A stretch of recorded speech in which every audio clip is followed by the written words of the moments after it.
Hello বন্ধুরা, আসসালামু আলাইকুম। রত্নাস ডেইলি ব্লগে আপনাদেরকে স্বাগতম। বন্ধুরা, গরুর মাংস রান্নার রেসিপি নিয়ে চলে এলাম। তো বন্ধুরা, আমি প্রথমে একটা ফ্রাই প্যানে পেঁয়াজ, ছোটো এলাচ, বড় এলাচ, লবঙ্গ, তেজপাতা সব কিছু দিয়ে ভালো করে কষাবো। কষিয়ে তারপরে হলুদ, মরিচ, ধনে, জিরা গুঁড়ো, আদা রসুন পেস্ট সব কিছু দিয়ে আমি ভালো করে কষিয়ে নেব। নেওয়ার পর একটু গরম পানি দিব, যাতে কাঁচা গন্ধটা না থাকে। তো গরম পানি দেওয়ার কারণ হলো মশলাটার মধ্যে যেন কাঁচা গন্ধ না থাকে। তো বন্ধুরা, এটা দেওয়ার পর আমি একটা আন্দাজ মতো লবণ দিয়ে দিব। আর এই যে একটা বন্ধুরা সিক্রেট মশলা, আমি 13টা আইটেম দিয়ে এই সিক্রেট মশলাটা তৈরি করেছি। শুধু এটা মাংসের মশলা, সব ধরনের মাংস এটা ব্যবহারের উপযোগী। তো বন্ধুরা, কষাতে কষাতে আমি যেহেতু 3 কেজি গরুর মাংস নিয়েছি, আমি ভালো করে ধুয়ে পানি ঝরিয়ে আমি মাংসটা কষাতে দিয়ে দিব। আমি আন্দাজ মতো মশলা নিয়েছি।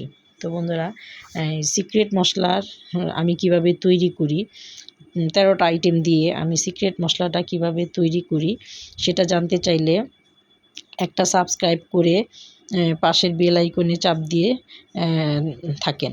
বিশ্বাস করেন আর হোটেলে যেতে হবে না।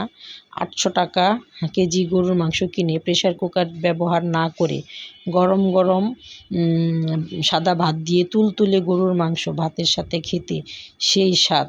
কথা দিচ্ছি আর হোটেলে যেতে হবে না ইনশাল্লাহ।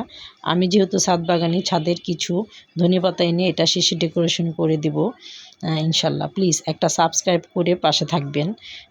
পরের ভিডিও দেখার জন্য অনুরোধ রইল। কী রান্না দেখতে চান প্লিজ কমেন্টে জানাবেন। চেষ্টা করব আপনাদের মনের মতো করে রান্না করে দেখানোর জন্য। তো বন্ধুরা, দেখেন, ধৈর্য ধরে দেখতে থাকুন। মাংসটা আমি আস্তে আস্তে রান্না করেছি, অনেক সময় নিয়ে। কারণ সময় নিয়ে মাংস রান্না করলে অনেক মজা হয়। আর আরেকটা সিক্রেট হলো, সব রান্নার মধ্যে আমি গরম পানি দিই। যেহেতু গরম পানিতে দিলে কালার, স্বাদ সবটাই ঠিক থাকে, মজা হয় রান্না। তো বন্ধুরা, যেহেতু আমি একজন ছাদ বাগানি, ছাদের ব্লগই করি, আমি মাঝে মধ্যে রান্নাও করে থাকি, রান্নাও রেসিপি দিয়ে থাকি। তো বন্ধুরা, রান্নাটা কেমন হলো অবশ্যই জানাবেন। দেখলেই বুঝতে পারবেন রান্নাটা কেমন হলো। এই যে শেষটা দেখালাম। আল্লাহ হাফেজ। আর